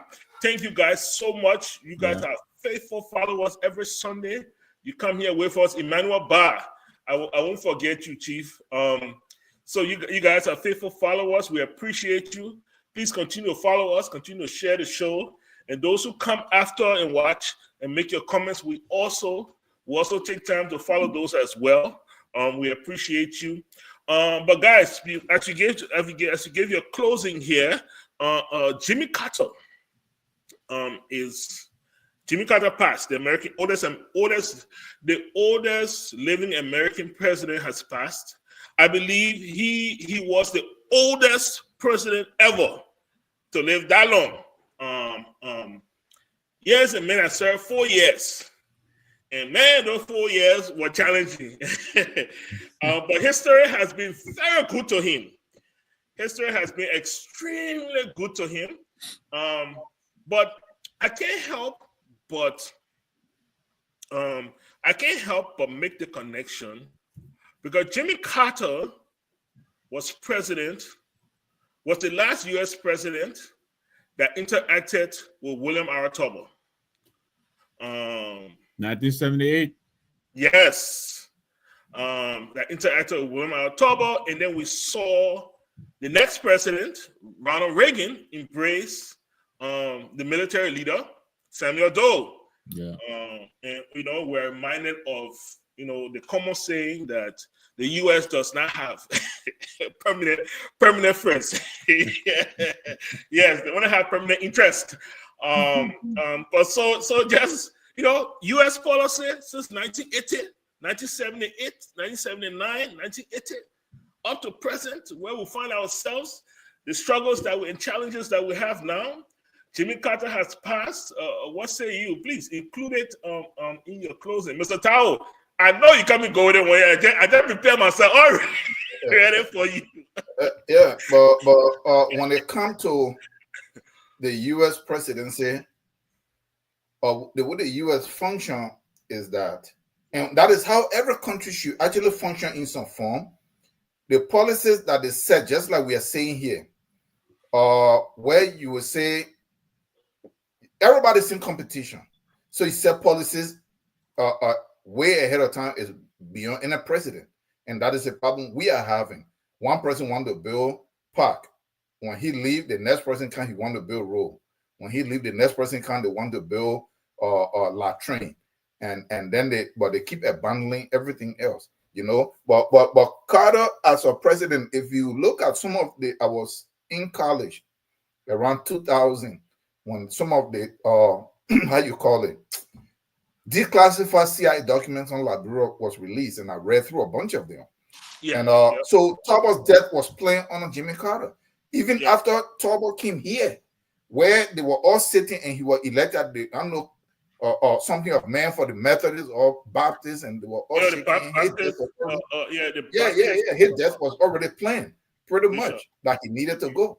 I read through a whole bunch of the declassified documents that they released on him because he was East-leaning, he was heavy-handed against American interests, that he was suspicious, and all of this stuff they wrote about him. But all this stuff happened on Carter. So you and the guy can be in the same church group, they'll say your brotherhood and all of this stuff, and Turbo gave this very nice speech in New York or Washington, D.C., wherever, and his death was planned. So with Carter, personally, this is the same guy that went to Liberia when the war was going on after they brought ECOMOG, because the Americans brought ECOMOG. We know that they funded them, but they also left and he went to meet with Charles Taylor, and then when he was supposed to come and meet with Sawyer, what did he do?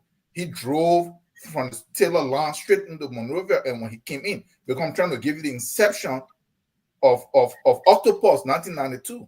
He came in, they made a demand. He made a demand on the interim government that ECOMOG was too armed, that Charles Taylor would be afraid of them.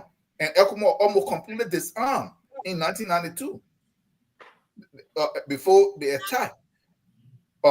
And then when Taylor, we were in Liberia. I was in Ivory Coast at that time, but people that were in Liberia that they were intimidated. People at all these places, even inside Monrovia, at these places to vote for Taylor. And they knew that election was not fair. They knew what done on the barrel of the gun. Carter said this is the fairest election that he ever witnessed, free and fair. And then only 2 months later, he said that he was fooled. No. So for me, that is the Carter that I remember. The one that was the peanut farmer, I didn't know him. Yeah. So just like that. So that is what I would say about that. But look, when it comes to Liberia, gentlemen, where we are in my closing, until we can look, when I always point out the government, I know I come from a slightly different position or a lot more, and I knew that when I came to this show, that my position is not what we'll call orthodox, so there will be some resistance against it. It's not mainstream. But look, we can't repeat the same thing all the time. It is not the government that we inherited is not working for us. Okay, look how you have a governing system, you have a constitution, you have policies on the book that representatives and senators can set their own pay. They can set their own benefits. They can set their own everything. They can give themselves raise. They will go look when they're supposed to decide something. They will say they go on recess, and they know they will leave the budget that's supposed to be decided. Then they go. Then they have to bring them back. But before you come back, you got to give for $30,000 each. Stuff like that. I'm saying, why are we allowing these things? What does it take for us to say, no, at least this part here must change? So let's look at the whole thing and the areas. It's not the what you will call the low-hanging fruits. Those are low-hanging fruits. What interest? Look, what we're saying here now. We're saying, oh, why can't they open like maybe area for them to organize these kids? Why isn't agriculture? You know that from the USAID, Honor Elling, there was this grant program that brought tens of millions, or if not even hundreds of millions of dollars that brought it in. My cousin worked in that particular program from the USAID side. All the lawmakers and the top people, the Americans that are sitting there, they all hijacked. That is how Elling have a farm. They all hijacked the money and they all became farmers. Edwin Snowden, that is how they opened their palm plantation. It is from the money. So when we are saying, oh, why can't they organize these kids? They say, we are going to go ahead and build nursing schools so that we can absorb nurses. All the lawmakers will have nursing school. They will hijack the money. They will become the nursing school. So when they say, oh, we should open tire shop, they will all own tire shop. This is what we have. So they're all over the place. They don't even want to give. And these guys are not business people. They only know how to steal money. So as a result, they get involved. Any business get involved in. They never work because they're not business people. So they build all these things. Tell me, American, we found does it even go on? George Weah, the same thing, the hijack agriculture bill, he won't farm. When you all saw him on our farm, he can only that one time. So they're not business people. So they're leaving out the people. So our people don't care. They're not serious. They're not bringing together the right people that are actually able to do this. So that then the people enter the stuff and this is their livelihood and they drive the country.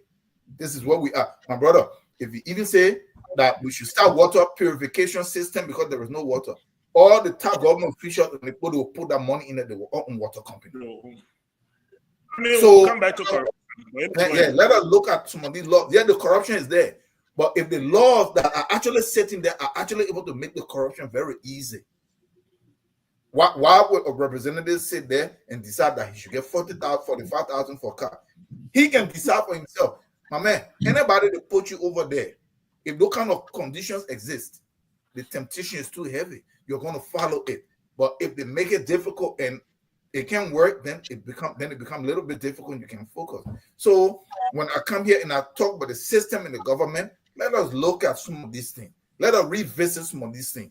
Let us say, no, the representative senator cannot decide for themselves. If a committee or it can come from somewhere else, where here in the US, what do they do? I don't know how to call it, publish something, but it's like think tank or some group will sit there that will determine certain things. They will look at it based on outcome of this. Look at how we even do our budget. Look at how we do our budget. Our budget is a complete fiasco. How do you create a budget when you don't even have an actual plan? Okay, you want to create an $800 million budget and it's supposed to mean something. What are the programs that you intend on achieving for the nation for which you are saying you're projecting $800 million?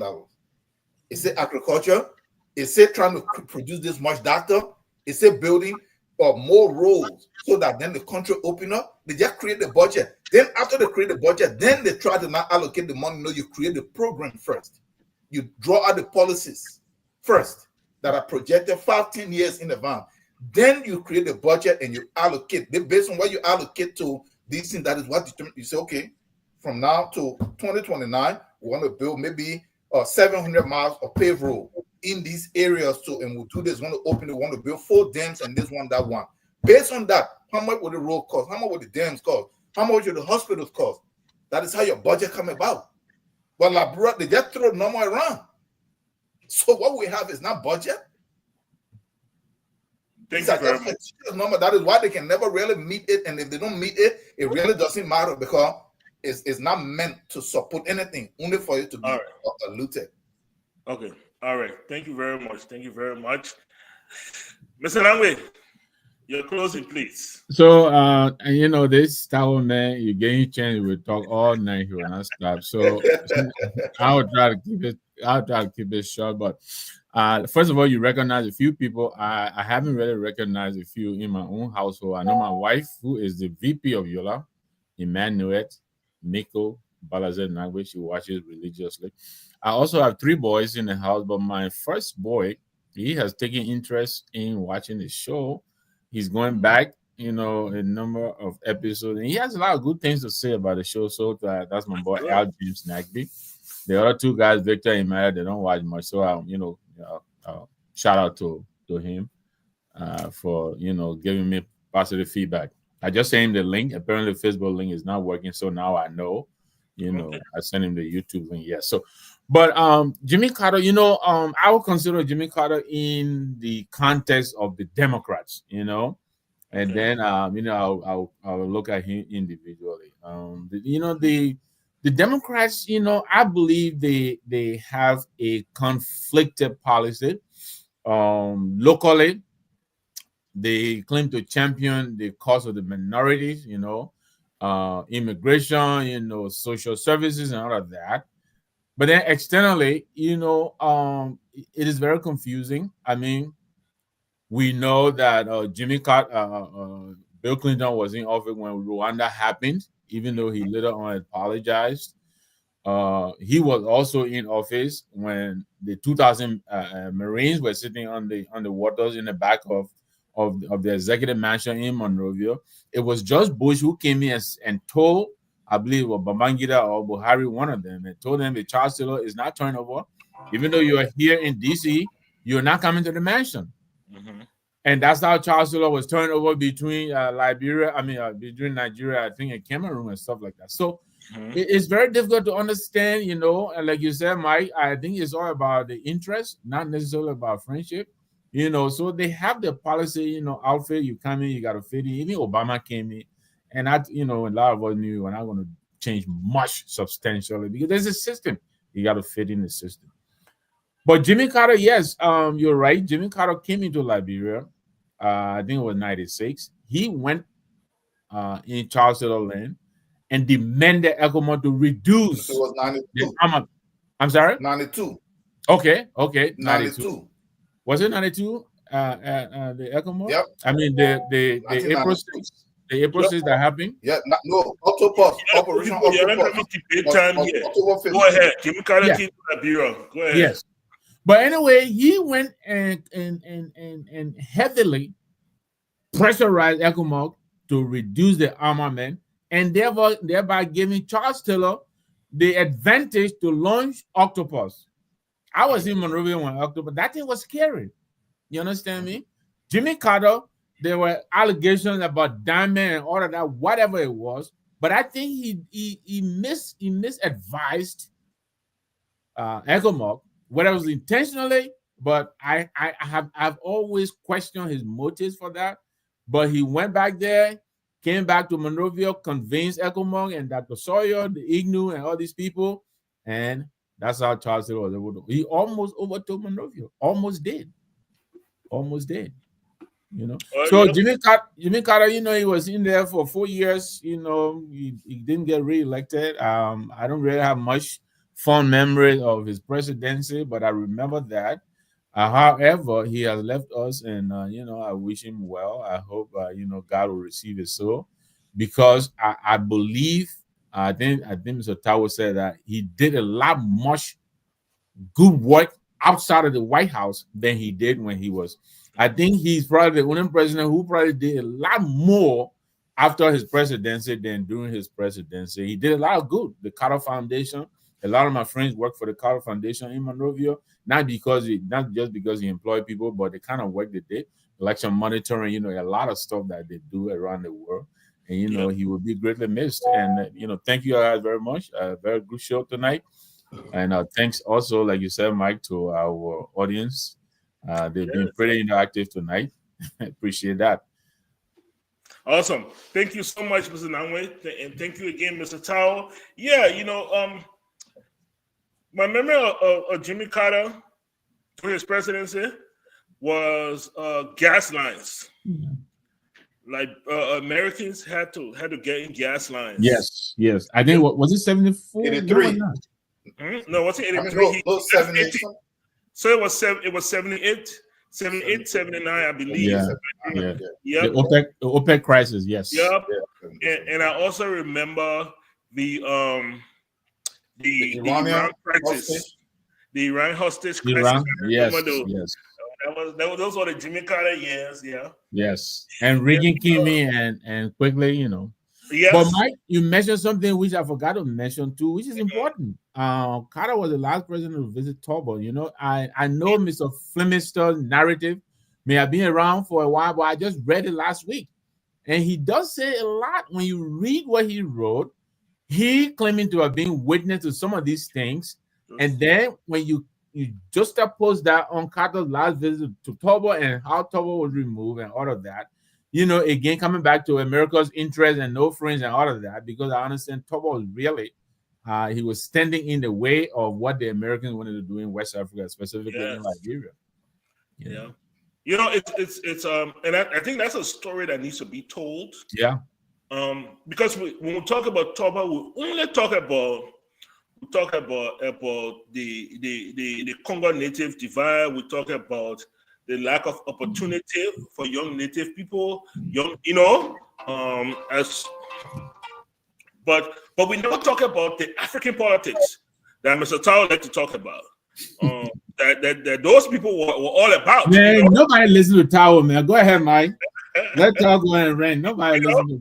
But that's a story that needs to, because that played a huge part in it. A huge part in an architect of the OAU. Yeah, and a lot of times you wonder what if those guys had succeeded? What if they had really succeeded in placing Africa, in that spotlight? Would Africa be China today? Which is the global competitive partner of the US. So those are things that, the stories that need to be told, because our young people need to hear that. But thank you guys for a great evening.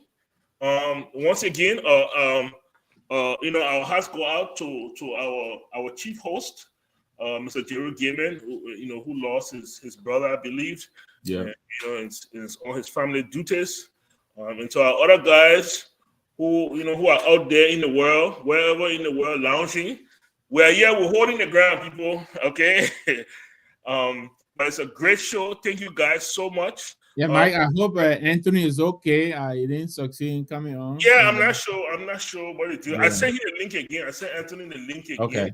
All right. Yeah, So I'll let you go and live your anguish with the Lions tonight. I'm getting ready to go and watch you guys. I'll see how the Vikings will do tonight, but we're waiting in the wings for you guys.